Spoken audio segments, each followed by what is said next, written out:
Hey, hey, peak performers. Hope you are all having a great week. Here in Cincinnati, we are having a short burst of spring weather. So hopefully you are starting to feel that spring is on its way. I know some of you are on the other side of the world, so you may be experiencing a different season. But change of season is always good, renewing and refreshing. So I am here today to talk about time blocking. This topic has come up a lot in just general conversation, but also in the work that I am doing with clients. So I think it's always a relevant topic. But I think as I just alluded to the fact that we're changing, Q2 starts in 2 days, right? Second quarter. And that's a great time to look at how you've been managing your time. Hey, Kelly, how you've been managing your tasks, your responsibilities. You've been balancing all the different roles that you fill or the different businesses that you run. And it's a great time to make some adjustments. And time blocking is, I think it is either something you love or something you hate. It is structure, but with structure comes freedom. And so I want to talk a little bit. I'm going to give you kind of my quick definition of what time blocking is. And then I'm going to give you three simple strategies so that you can really commit to it and really make this strategy work for you. So if you are joining me live, drop me a comment so I can see who is here. And if you have any specific questions about time blocking, please drop them in the comments and I will be sure to get to them before I am through today. So let's just start with a quick, what is time blocking? So when I talk about time blocking, some people will call it task batching. There's lots of different names for it. What we're really talking about is committing to a consistent block of time, a consistent start time and end time for a particular type of activity. And it is something that recurs on your calendar. So let me give you a couple of examples. Monday mornings from 9 a.m. to 10 a.m., my time block is content creation. So I start my week every Monday in creative mode and I'm working on content, whether it's I'm writing out my notes and my bullet points for a Facebook Live, whether it's I'm creating content for Facebook and LinkedIn. I could be creating a slide deck for an upcoming presentation. But it is dedicated, it's a 60-minute time block dedicated to creating content. And it doesn't matter what I feel like on Monday morning. It doesn't matter if it's sunny or rainy. It doesn't matter, kids are in school, kids are out of school. If it's a work day, then that's my committed time block for Monday mornings. And it's on my calendar every Monday. So it's a recurring task. Uh, you might have a task, or excuse me, a time block for, finance on a weekly basis. You might have specific time blocks. I'll use Kelly as an example here for reaching out to existing customers and telling them about new products or perhaps a new order deadline. So it's really about highlighting the most important tasks that help you run your business, that lead to a ROI, a return on your investment of time, and setting it up as a repeatable amount of time and a repeatable task. So, time blocking, why do we do it? Why is it important?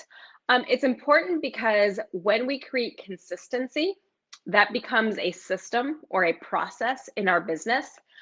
It helps us to get things done very efficiently. So I know what I can accomplish in 60 minutes. I've gotten much better at creating more content in a 60-minute time block than when I started. I probably create twice as much than I used to. So it's about creating consistency. It's about kind of honing your process time block, and it's about sticking to your priorities and making it a commitment to those high value activities in your business. So anything that is worthy of being on your calendar every week is worthy of you committing to it and you really refining your process around it. Um, okay, so that's kind of my quick definition of what a time block is. There is no perfect number of time blocks per week. Every business and business leader has a different combination of what their time blocks should look like. So the time blocks on my calendar are going to be different from those on yours. It really has to do with your role in the business, how much time you have to devote to your business, the different hats that you're wearing in your business. So it really is something that is customized to you, to your business, and really to the season that you are in. So every quarter, what I will be doing, in fact, Thursday, I have a 3 hour time block Thursday morning to work on Q2 planning. And one of the things I will do is I will be going in and updating my time blocks, because where I spent my time January, February, March is going to shift to where I'm spending my time April, May, June. Okay, I'm going to have kids out of school. I'm hopefully going to have a vacation. I'm going to want to finish work a little bit earlier on Fridays as the weather gets warmer. So time blocks can shift with you, with the season of life that you're in, with kind of the season that your business is in. So why does it work? Because anytime we have a plan and we stick to the plan, we get to our end results more quickly. So it's giving you a path of least resistance, and a path to accomplish your highest priorities, to get those tasks done in a limited amount of time, and to make sure that important activities, important tasks are not being forgotten, they're not falling through the cracks, or they're not being done at the 11th hour, where you're not giving it all of the time and energy and creativity or brain power that it deserves. All right, so on to my 3 tips to help you make time blocking your secret weapon. Tip number 1, making it visual and mapping it out. So I use a digital calendar, and I literally have a separate calendar that I call my ideal calendar. And if I could share my screen with you right now, I would show you what that looks like. So I use it as like an overlay of my actual calendar. So nobody can see it. It's not showing up as making me busy and unavailable, but it's a separate calendar. You can do this, using a table or an Excel spreadsheet, and it's a roadmap. So tip number one is create a visual example of what your time blocks what they look like. So is it Monday? If Monday from 9 to 10 is my content creation, that is a colored, block of time in my ideal calendar that's guiding my decisions on what else I'm scheduling for Monday. So this is not something to hold in your head. This is not something that you just say, oh, I have a general sense of what I should be doing on Mondays versus Tuesdays. You literally want to create a calendar of times that you're committing to particular tasks. Okay. The reason I say make it visual, for those of you that have watched some of my trainings on habit development, there are 4 steps in developing new habits. And the very first step is about creating a cue, a visual prompt, or a visual reminder.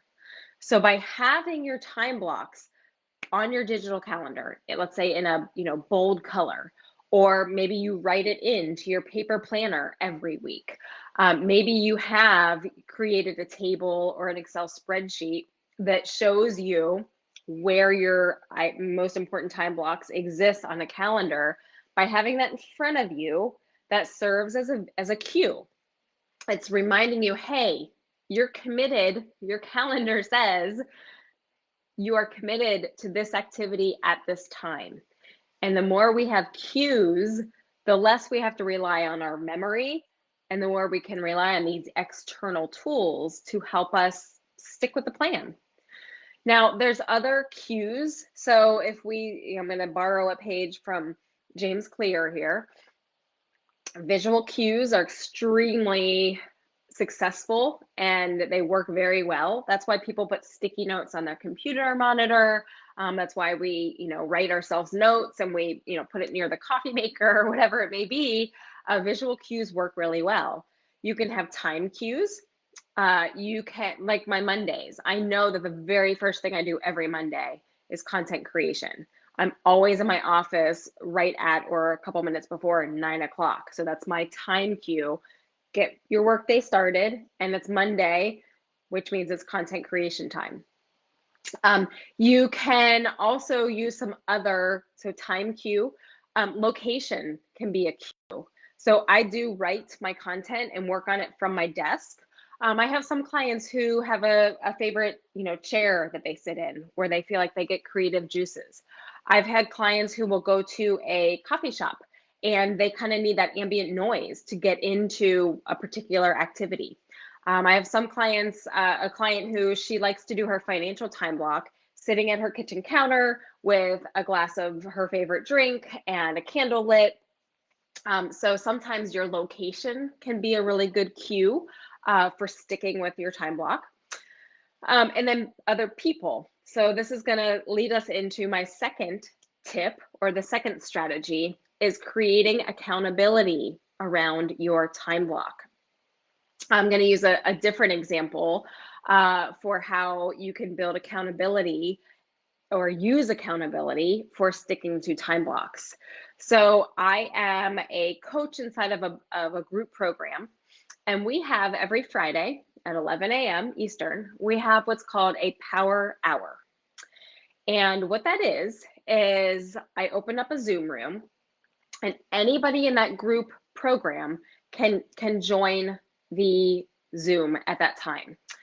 And every individual who shows up is working on something different.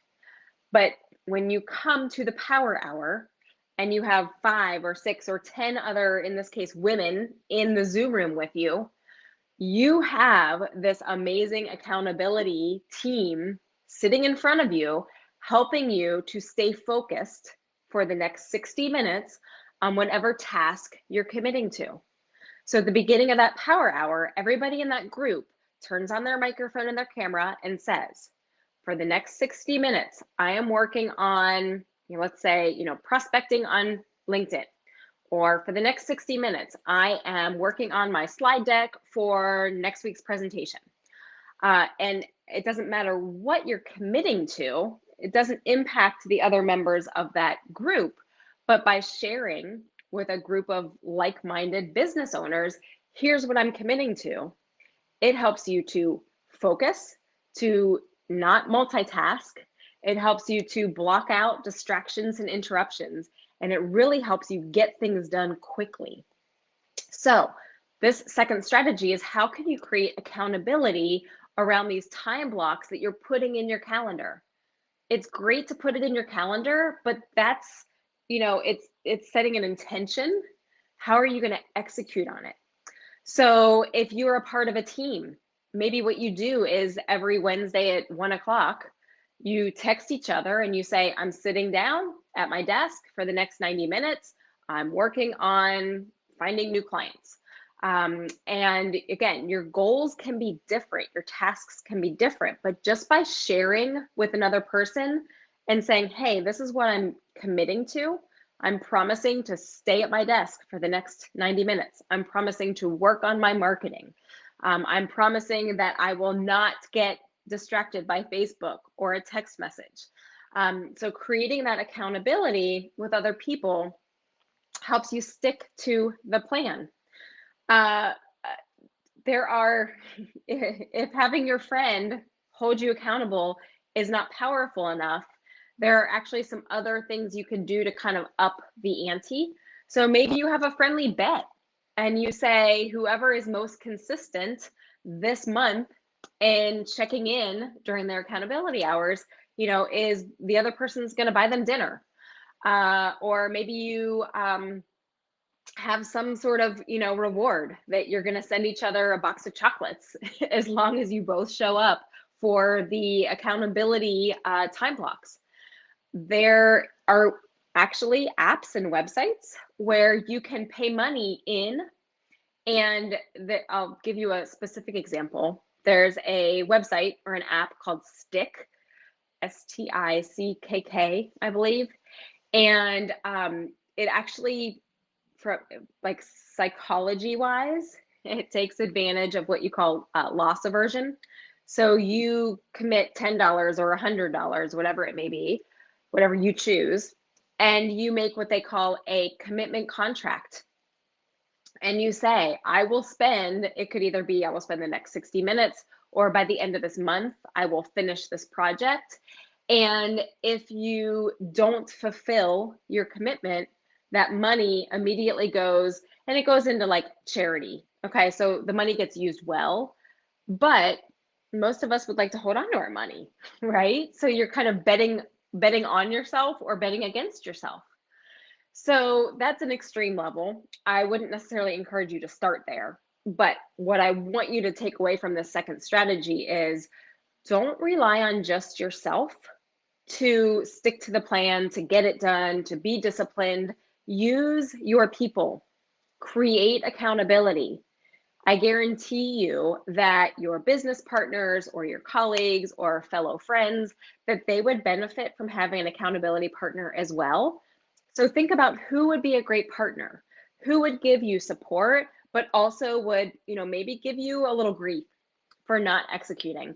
Do you want there to be encouragement, or do you want there to be kind of the teasing, or a football coach approach of get it done? What accountability do you thrive on? And then find a partner that can provide that for you. And again, we have so many ways to communicate with one another. You don't have to be in the same room. You don't have to be in the same city. You don't have to be in the same country, right? But you decide on a certain time that you're committing to, and you say every Thursday at 10 a.m., I'm going to text you and I'm going to tell you I'm working on my, CRM tool, and create that consistency and have that external accountability to support you. It's not about being weak and gosh, I should be able to make myself do it. It's about tapping in to your people and to your resources and maximizing that and making it work to your advantage. So, hi, Mona. Mona's familiar with accountability. She's a Power Hour attendee. Okay, so the first strategy was make it visual, create cues that remind you of these new time commitments, both your start time and your stop time. I use a timer quite often so that not only do I start on time, but I wrap up on time. Second strategy was create accountability. The third strategy is have a reward for yourself.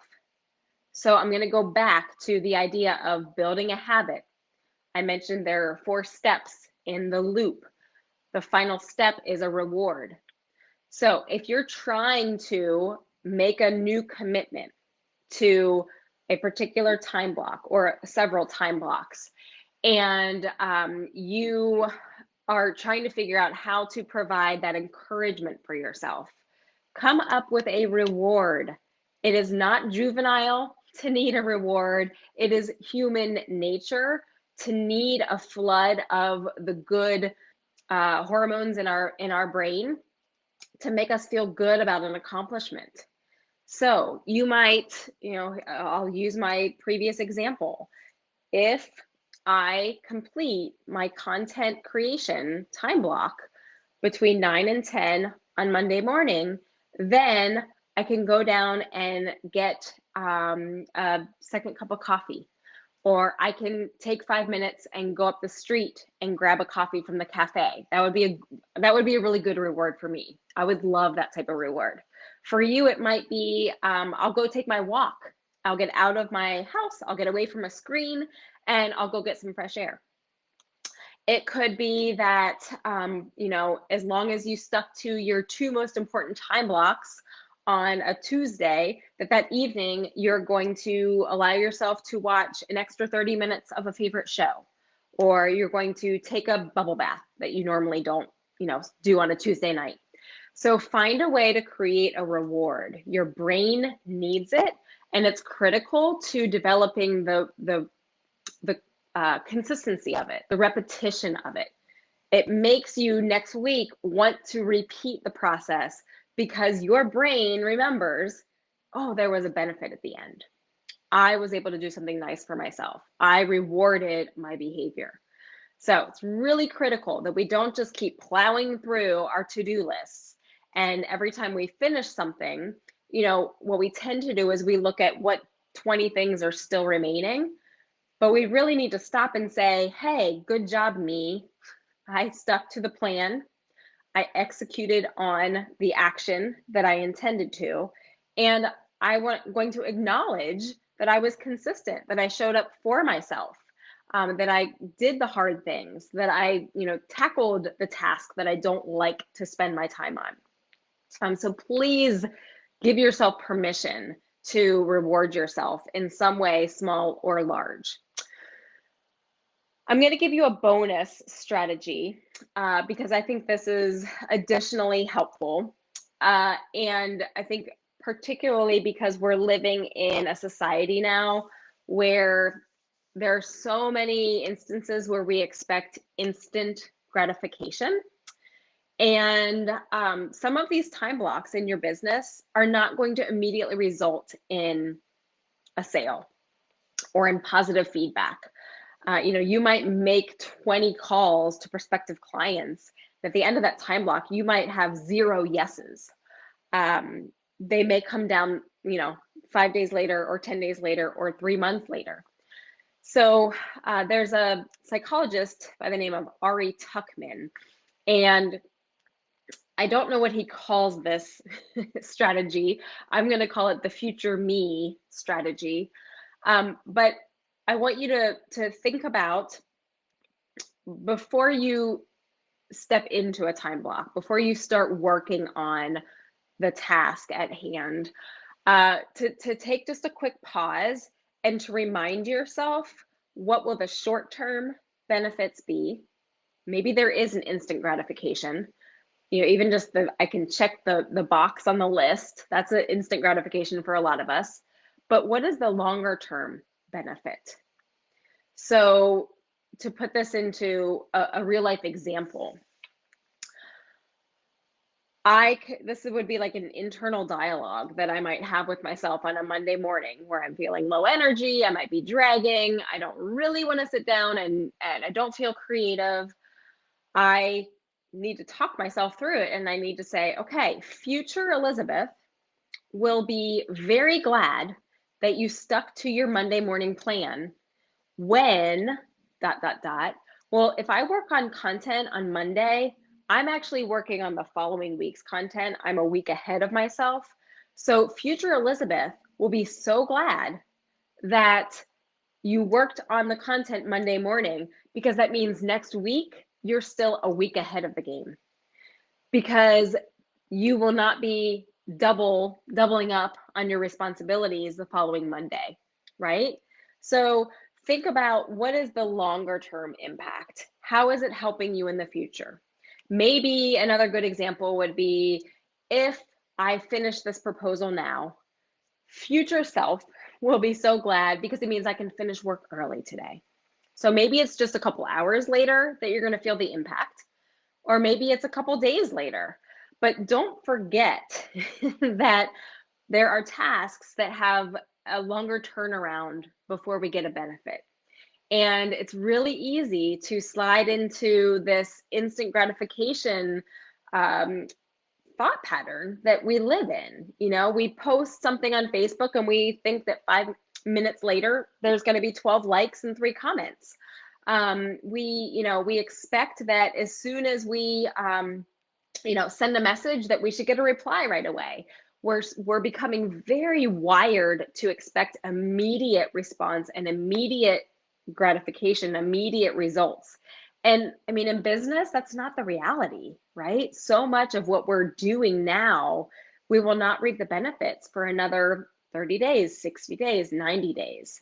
So it's really important to as you are adopting this structure of, I want to have more time blocks on my calendar. I want to commit to consistency Monday through Friday. I want to prioritize these, let's say, top 5 activities every week. Remind yourself that it might feel good right away, but the actual metrics of it, the actual revenue coming in, or growth of a Facebook group, or my email list, doubling, that's going to come later. And so don't forget to look at things from that future perspective. It'll help motivate you in the present. And it's something that we have to do pretty intentionally because it isn't our default way of thinking. So those are my 3 simple strategies. None of them really require you to do a whole lot of prep work. It's really about just changing your behaviors a little bit. I think the most time-consuming piece of this would be to sit down with a blank calendar and to start thinking about what are the activities that need consistent times weekly, and what's the best day or time to commit to it, and then how am I making it visual? Am I adding it as a recurring task in my Google Calendar? Am I filling out my planner 4 weeks in advance so that it's sitting there this week, next week, the following week? That's going to take a little bit of prep time. And it's also going to take a little bit of time to find the right cadence. I used to try to do creative content in the afternoons, and I don't really have a lot of energy left or focus left late afternoon. So I learned that needed to be a first thing in the morning task for me. So fine tuning the plan is going to be part of the process. But start with arbitrary days and times, and then go from there. Don't let that be the reason that you delay or that you don't get started. All right, I'm going to hang on just a minute in case anybody has a question or anything to share on time blocking. If this is something that you want support with, please reach out. This is something I do with all of my private clients. It's definitely one of the foundational strategies that I put into play with my clients as we're working on their peak productivity and peak performance, helping them reach their potential. So this is something I can walk you through if you feel like you need some support. All right, thanks so much for being here today. I will be back in 2 weeks. Looking forward to April. And if anybody has any specific training topics that they'd like to see me present on, I'm always open to ideas and love to help you guys with anything specific that's getting in your way of reaching peak productivity. So don't be afraid to reach out. Have a great rest of your day, great rest of your week, and to your productivity. I'll see you all soon. Bye-bye.